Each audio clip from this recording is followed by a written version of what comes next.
Hello, welcome to another edition of the Pace Report. I'm Brian Pace, reporting live here at Alvin and Friends, here in New Rochelle, New York, in Roscoe's room as part of G&J Productions' Friday night jazz set. And tonight, kicking off the Pace Report is an unsung hero of jazz music and dear friend of jazz, Mike LeDonne. As you might know, Mike LeDonne has played endlessly with some of the most important, if not iconic, jazz figures, ranging from the great Clark Terry, Benny Golson, as well as Bobby Hutcherson. And he also fronts an organ quartet called the Groover Quartet Group, in which he's been holding court for the last 14 years. It's Smoke.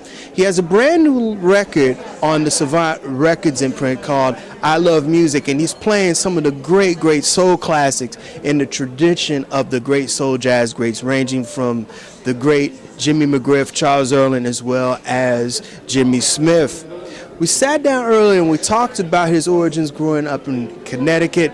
We talked about how classical music played a tremendous part in helping him to develop as a jazz pianist, as well as talk about the rich tradition of the Hammond B3 and what jazz music means to him. So sit back, relax, enjoy the sounds of the Mike LeDonne Trio live here at Alvin and Friends in Roscoe's room as part of G&J Productions' Friday night jazz set here on the Pace Report.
Mike, we're going to go into layers of your musicianship because, you know, you have two things. You have Speak, which is your trio, and then you have the organ unit that you have, and we'll talk about that in a minute. Piano really is your first love. Tell me how the piano creeped into your psyche. Well, my father played guitar. He played jazz guitar, and we had a piano and an organ in my house when I was a kid.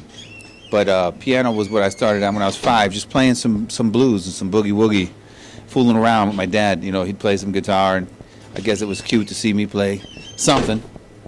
And that's how it all started. I just started doing that, playing some blues, whatever I could hear by ear when I was a little kid. And then he owned a music store too. So, you know, I hanging out at the music store every day after school, right to the music store. And I spent all day at the music store, every day. So music was 100% of my life from then. And organ, I mean, I started playing organ. He got me a B3 when I was 14. We had an organ in the house, but it was not a good one. But he got me a B3 when I was 14, and that's when I really started playing some organ. Now, piano, when you started off studying classical music, because you studied No, at... I didn't. I didn't study classical music. You didn't? No, I didn't study classical music. Funny story. I told you, I was just playing some blues. I was into James Brown.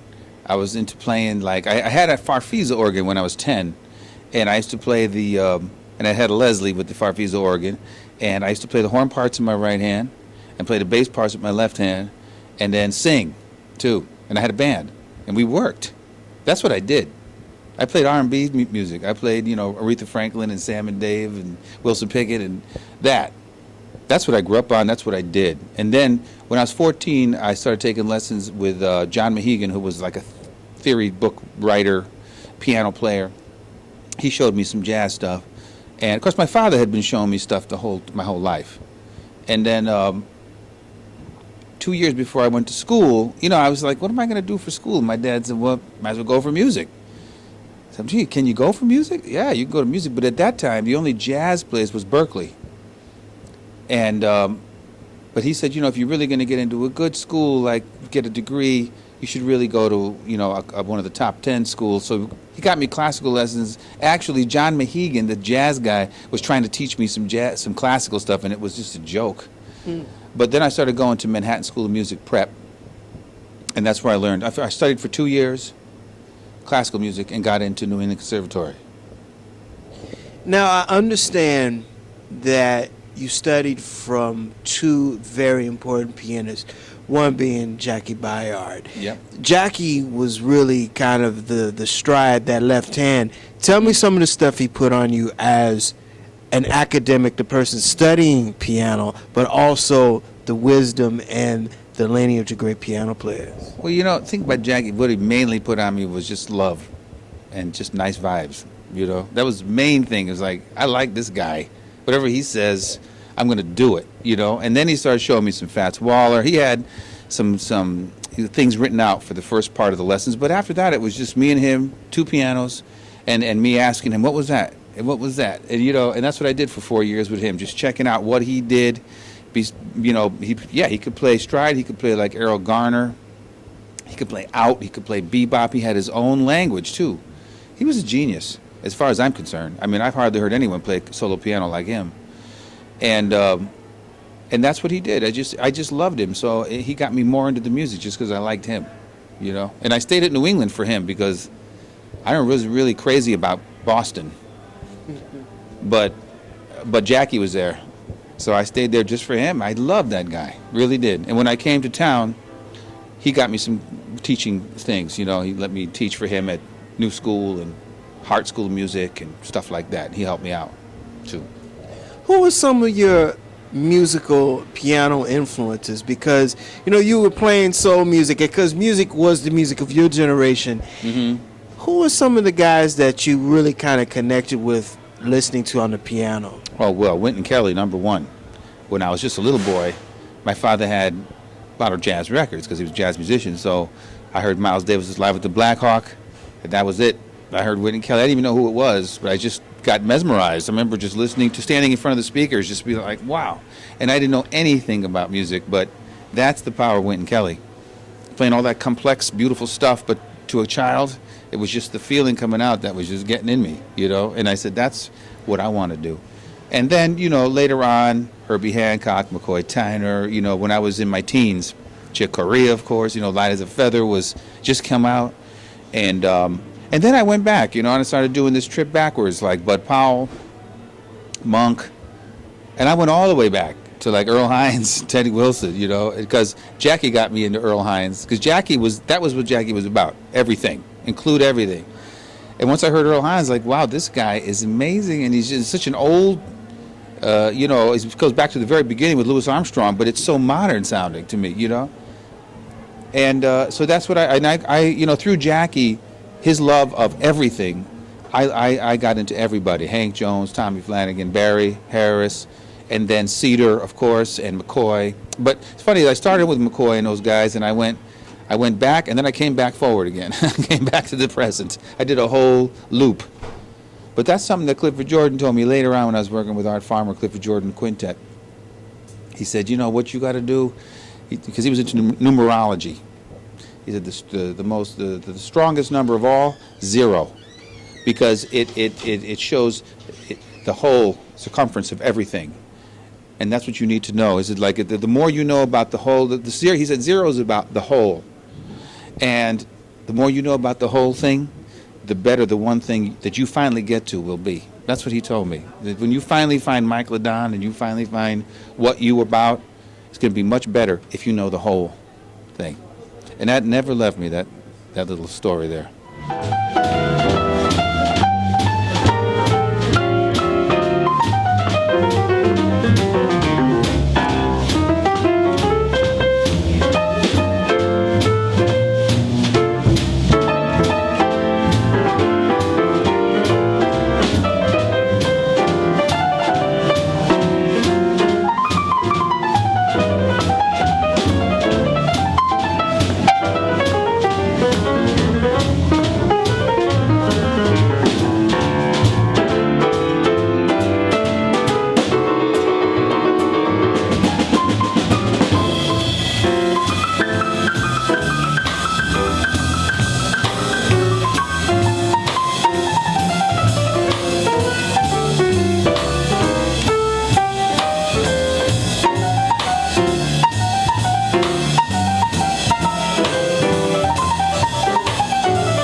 Another very important pianist, and in fact he's still living and he's still teaching. You got to New York, you hooked up with Dr. Barry Harris. In fact, one thing that I always describe Dr. Harris as, he's the last stop to train. And he's also the last stop to monk. Yeah, well, I think that Barry is a genius. I mean, I love his playing. But what Barry did, he figured out how to explain jazz. It's amazing, man. I mean, in a simple, straightforward, easy to understand way. That's what I love about it. That's what I loved about Jackie. Is great people like that, they're simple. When I was around Milt Jackson, he was a simple guy. He wasn't walking around acting like a genius. He's just a simple dude. He liked to, play blues and swing and, and Barry Harris, the way he talked about jazz, it was the stuff I wanted to know all my life about it. I'm transcribing solos and trying to figure it out. But when Barry, and I only went to like 3 of his classes. I didn't go to a whole lot of them. And most of his class was like waiting to get some information because there was a lot of singers and stuff like this. But you'd get 10 minutes of gold information in that class, and it would just open up the world to you. You'd be like, oh, that's what that is. It's so easy. It's so easy when you know it like Barry does. And I don't know how he came up with that stuff. I still watch his stuff on YouTube, and I love listening to him just explain things. It's so like from the heart, He's not trying to act like a genius. He's just trying to really give you the wisdom, you know.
I love music.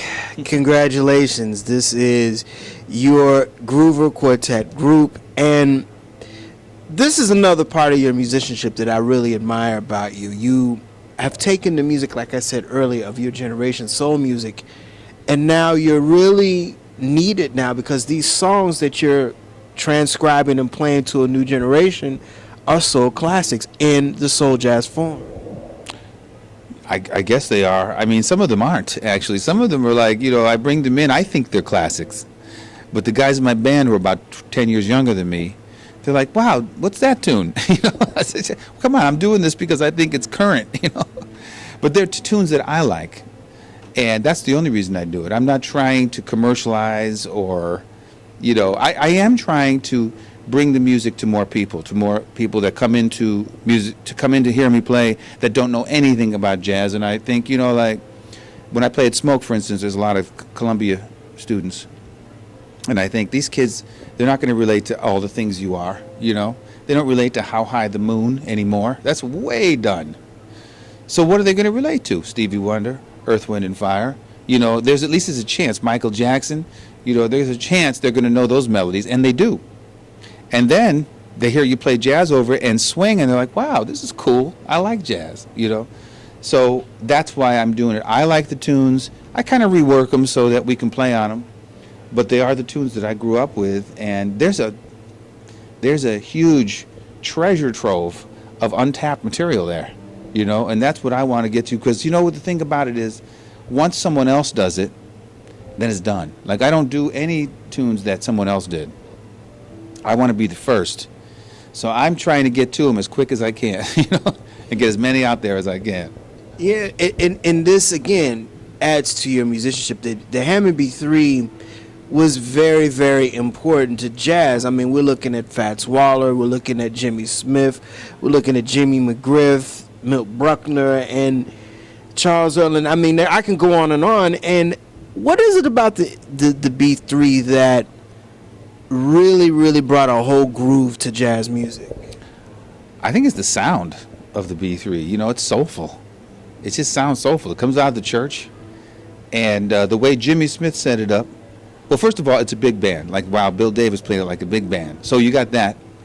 And then you got Jimmy Smith, who made it sound more soulful, you know, and made it sound like a human voice. And it's got breath, even though it's an electric instrument. You can almost hear like breath going through a reed, like a wind instrument or something. So it's got all this human quality to it. Plus, let's face it, it's electric. So kids are going to relate to it more than a piano, you know. And it comes out the church, so it's all about the blues. I mean, the blues is like built into a B3. I really don't understand B3 players that avoid the blues, because that is a blues instrument. I'm sorry. So it's got all that right there. You know, somebody hears that sound and they just immediately click. It's like, oh, that's a nice sound. It just sounds nice. That's what got me into it. You know, when I was a kid, any record that had some B3 on it, I don't care if it was a pop record, a jazz record, a Muzak record, whatever it was, if it had some B3 on it, I wanted it, you know, because I just liked the sound. I just loved the sound of it. I remember Lena Horne came out with this thing called Watch What Happens, and it had some B3 on it. I had to get that record. And, you know, just Jimmy Smith, too. He was a huge... My sister had his records when I was a kid, and I listened to those records, and I thought, man, those sounds he gets, they're different than piano, way different. It's a whole different animal from piano.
Tell the viewers about your residency at Smoke. You play there every Tuesday night, and you've been doing this for almost 15 years, and this is really the crux of why you do this, your love for soul music. Yeah, well, you know, it taught me a lot. I mean, necessity is a mother, you know. Necessity told me that if I'm going to come in here and be all, you know, deep and be too deep, I'm not going to keep this gig very long, because I could see that the crowd was not a super jazz aficionado crowd. Some of them were. But when I started to play, you know, and I always loved Charlie Earland, by the way, Mighty Burner. And he led the way to me. He was like, okay, he had done More Today Than Yesterday. Man, that record, that was the Intensity record. Right. And other things. And I thought, you know, why don't I pick up on that? You know, and so I started bringing in some more popular music, but swinging them. And I noticed the crowd immediately react. And that's it. So that's where I am. And that, you know, it's like experience. My life experience has brought me where I am, and I'm glad it did, because then I got the idea, like, wow, there's so many of these tunes. I got to get right to it and just remember like all the ones that I like, the Delphonics, and the OJs, and the Spinners. They had nice music. They had some nice music, you know, and Temptations and all those groups. So I said, let me go in there and start remembering. And, you know, like I get inspiration in the strangest places. Like sometimes I'll be at the diner and go to the bathroom, and there'll come a Spinners tune on the Muzak. And I say, oh, that one. That's the next one I got to do. That's what I'll do. But, yeah, I mean, Smoke has been an incredible gift to me, you know. And God bless Paul Stash and Frank Christopher for keeping me there all these years. But we're still bringing people in. So it's working, and it's nice to see. So when I go make a record, I know those tunes are going to work because I've got the luxury of having a band that plays a steady gig all the time. And we don't just play at Smoke, we play other places too. But having that weekly gig, boy, it's amazing what once a week can do for you, you know? So yeah, I mean, back in the day, that's how Bill Evans' trio became the Bill Evans trio, and that's how Ahmad Jamal's trio became the Ahmad Jamal trio, because that's what they were doing, working stuff through on the gig. And things happen on the gig that you can't think of at home when you're just writing things, you know. So having a gig like that it's rare, and it's just a miracle that I have that gig. I love it. That'll do it again for another edition of the Pace Report, recording live here at Alvin and Friends, here in New Rochelle, New York. If you're ever in New Rochelle, please come check out the Friday Night Jazz Set presented by G&J Productions. I'd like to personally thank the talented Mike LeDonne for his time, as well as the staff and management here at Alvin and Friends, as well as the staff and management at Smoke for their warm hospitality. As always, please visit my website, www.thepacereport.com, for my weekly column as well as my past segments.